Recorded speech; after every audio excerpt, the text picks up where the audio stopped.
চলো আজকে তোমাদের সাথে শেয়ার করি আরো একটা ইয়ামি ব্রেকফাস্ট। চটজলদি রেসিপিটা দেখো, দেখে বানিয়ে বাচ্চাদের টিফিন বক্সে ভরে দাও। কথা দিচ্ছি টিফিন বক্স কিন্তু একদম ফাঁকা হয়ে ফিরবে। আর শুধু বাচ্চাদের কেন, আমাদের বড়দের জন্যও কিন্তু এটা একটা বেস্ট মিল অপশন হতে পারে। তো আজকে বানাচ্ছি পকেট পরাঠা। তো সেটার জন্য 2 কাপ ময়দা নিয়ে নিলাম, সাথে স্বাদ মতো নুন, আর দিয়ে দিয়েছি হাফ টিস্পুন খাবার সোডা। তো এটা ভালোভাবে মিশিয়ে নিচ্ছি। এখানে ময়দার জায়গায় কিন্তু আটাও ইউজ করা যেতে পারে। আমি এখানে আর 2টো ডিম অ্যাড করছি, যা ময়দার সাথে ভালোভাবে মিশিয়ে এখানে ব্যাটার রেডি করব। ব্যাটারের জন্য দুধ নিয়ে নিলাম, প্রায় 1.5 কাপের মতো দুধ আমি ইউজ করেছি, বাট দুধটা একবারে ঢালছি না। ভালোভাবে ব্যাটারটা মেশাতে মেশাতে অল্প অল্প করে দুধটা কিন্তু অ্যাড করছি।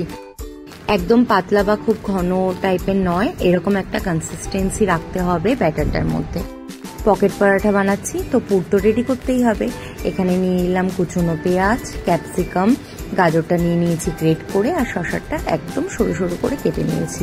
সাথে দিয়ে দিলাম স্বাদ মতো বিট লবণ, আর গোলমরিচের গুঁড়ো। লঙ্কা আর গোলমরিচের গুঁড়োটা বাচ্চারা যেহেতু খাবে, তো সেই বুঝে ইউজ করতে হবে। সাথে 2 চামচ কেচাপ দিয়ে দিলাম, আর 3 চামচের মতো মেয়োনিজ অ্যাড করে দিলাম। উপর থেকে বেশ খানিকটা অরিগানো ছড়িয়ে খুব ভালোভাবে সবটা একসাথে মিশিয়ে নিচ্ছি। কিন্তু এমনি খেতেও খুব ভালো লাগে, স্যালাড হিসাবে সাইডেও কিন্তু আমরা ইউজ করতে পারি অন্য কোনো রেসিপিতে। এবার একটা তাওয়া গরম করে তার মধ্যে সামান্য একটু তেল দিয়ে দিলাম, দিয়ে যে ব্যাটারটা রেডি করেছিলাম সেটা দিয়ে এইভাবে ছড়িয়ে নিচ্ছি চারিদিকে। জাস্ট একটু তাওয়াটা ঘুরিয়ে নিলে কিন্তু এটা চারিদিকে ছড়িয়ে যাবে। পরাঠার 2 পিঠ খুব ভালোভাবে সেঁকে নিয়েছি। এবার 2 চামচ পুরটা অ্যাড করে দিলাম, দিয়ে এখানে যে ব্যাটারের মিশ্রণটা আছে সেটা একটু ব্রাশ দিয়ে পরাঠার গায়ে লাগিয়ে নিচ্ছি, যাতে করে মুখটা ভালোভাবে বন্ধ হয়ে যায় আর একটা পকেটের মতো রেডি হয়ে যাবে। চারিদিকে দিয়ে এইভাবে একটু ভাঁজ করে নিতে হবে হাতের সাহায্যে। পকেট পরাঠা আমার রেডি হয়ে গেল। ভালোভাবে এপিট ওপিট করে ভেজে নিয়ে এইভাবে রেডি করে নিতে হবে। এইভাবেই সব কটা পকেট পরাঠা রেডি করে নিচ্ছি। বাচ্চাদের কাছে আরও একটু অ্যাট্রাকটিভ করার জন্য ওপর থেকে দিয়ে দিলাম চিজ।